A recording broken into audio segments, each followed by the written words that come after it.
রূপকথার রাজনীতি। এখন ভিউয়ার্স, আমরা যদি বাংলার রাজনীতির দিকে তাকাই না, তাহলে কিন্তু এই শব্দটা সবার প্রথমে আসবে। সেটা হোক না রাজ্যের মুখ্যমন্ত্রী কিংবা রাজ্যের বিরোধী দলনেতা, সবার মুখে এমন কিছু শব্দ বসে যাচ্ছে যেগুলো সংবাদ মাধ্যম আপনাদের সামনে আনতেই পারছে না। এমন কুকথা তাদের মুখ থেকে বেরোচ্ছে যাতে করে রীতিমতো লজ্জাজনক ঘটনা বলেই কিন্তু আখ্যা দিতে হচ্ছে। আর সেটা কেন?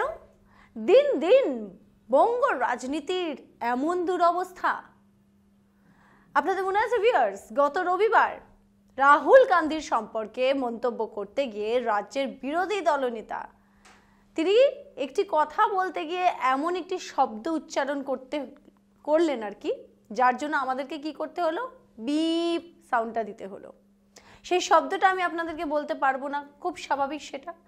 এবং সেই শব্দটা এমন শব্দ যেটা কিনা ব্যবহার করাটা লজ্জাজনক। এবং এমন একটা পদে আপনি রয়েছেন, সেই পদে বসে ভারতের রাজনীতির একজন গুরুত্বপূর্ণ ব্যক্তির বিষয়ে আপনি এমন একটা শব্দ ব্যবহার করে ফেললেন। আর ভিউয়ার্স, আরও একটা কথা, এটা কোনো রাজনৈতিক ব্যক্তিত্ব হোক, কোনো ভিভিআইপি হোক, কোনো বলিউডের বড় স্টার হোক, কিংবা আমি আপনি একেবারে একটা সাধারণ মানুষ, কারোর বিষয়ে কথা বলতে গিয়ে, মন্তব্য করতে গিয়ে এমন একটি শব্দ ব্যবহার করেছেন বিরোধী দলনেতা, মানে আমি নিজেও সেই ভাষা হারিয়ে ফেলছি যে আপনাদেরকে কি বলবো। তবে যাই হোক, সেটা তিনি ব্যবহার করেছেন।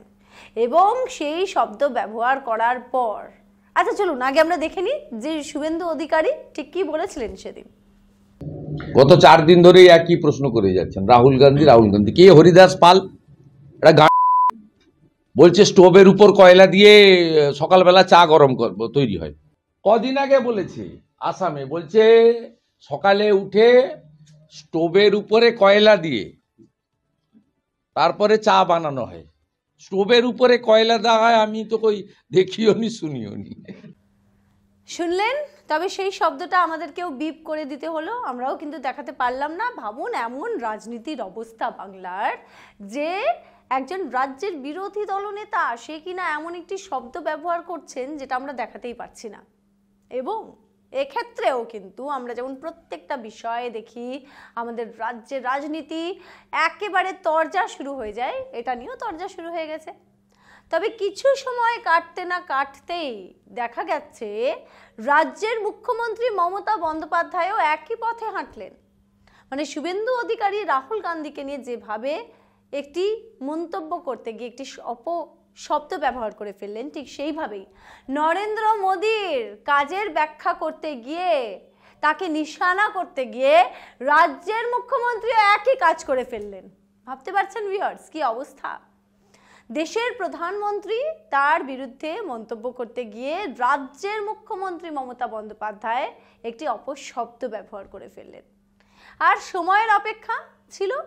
হু হু করে যেমনভাবে জঙ্গলে আগুন ছড়িয়ে পড়ে, মমতা বন্দ্যোপাধ্যায়ের সেই বক্তব্য একেবারে ছড়িয়ে পড়ল, নিন্দায় সরব হলো বিজেপির প্রথম সারির নেতা নেতৃবৃন্দরা একেবারে এই মমতা বন্দ্যোপাধ্যায়ের যে অপশব্দ ব্যবহার করার তার নিন্দায় নেমে পড়লেন, ভুলে গিয়ে যে তাদের বিরোধী দলনেতা কয়েক ঘন্টা আগে কিন্তু এমন একটি ঘটনা ঘটিয়েছেন। মমতা বন্দ্যোপাধ্যায় ঠিক কি বলেছিলেন চলুন সেই শব্দটা শোনাতে পারবো না, তবে মঞ্চে উঠে কখন মমতা বন্দ্যোপাধ্যায় এই শব্দটা ব্যবহার করেছিলেন সেই পরিস্থিতিটা একবার আপনাদের সামনে তুলে ধরছি।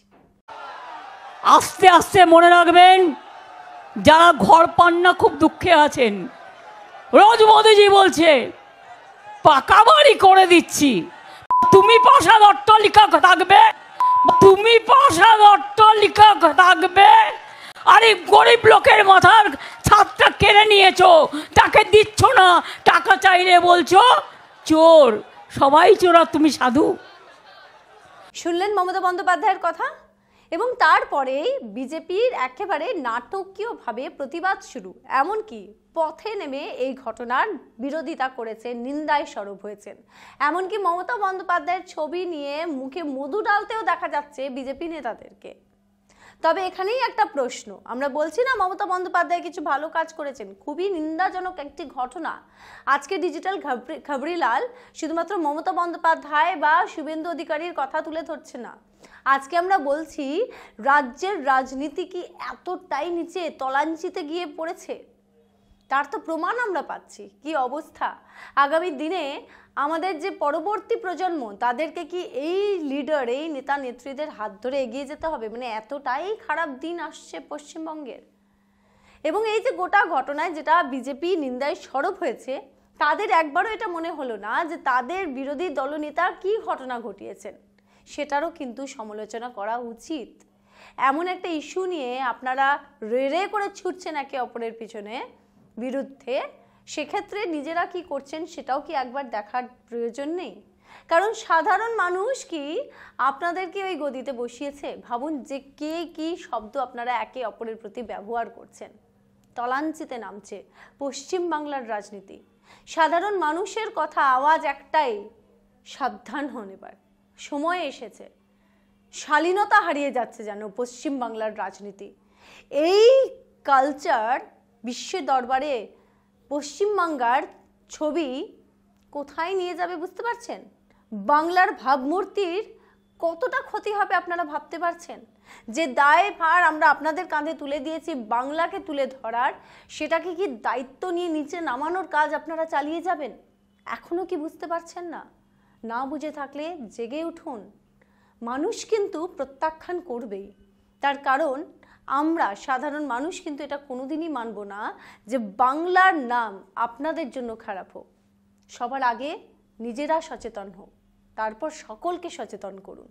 এটা আমি বলছি না, এটা ডিজিটাল খবরিলাল বলছে না, আমরা জনতার আওয়াজ এবং জনতার থেকে যে ফিডব্যাক আমরা পাই সেটাই তুলে ধরছি।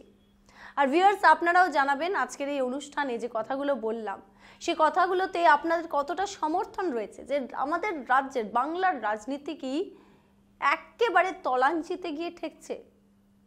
এই যে কুশব্দ ব্যবহার করা, তাতে করে বাংলার ভাবমূর্তি কোথায় গিয়ে দাঁড়াবে? কমেন্ট করে জানাবেন। আবার একটা নতুন ভিডিও নিয়ে আপনাদের সঙ্গে দেখা হবে। সাবস্ক্রাইব করে নেবেন ডিজিটাল খবরিলাল, খবর আপনাদের, নজর আমাদের। ডিজিটাল খবরিলাল, খবর আপনাদের, নজর আমাদের।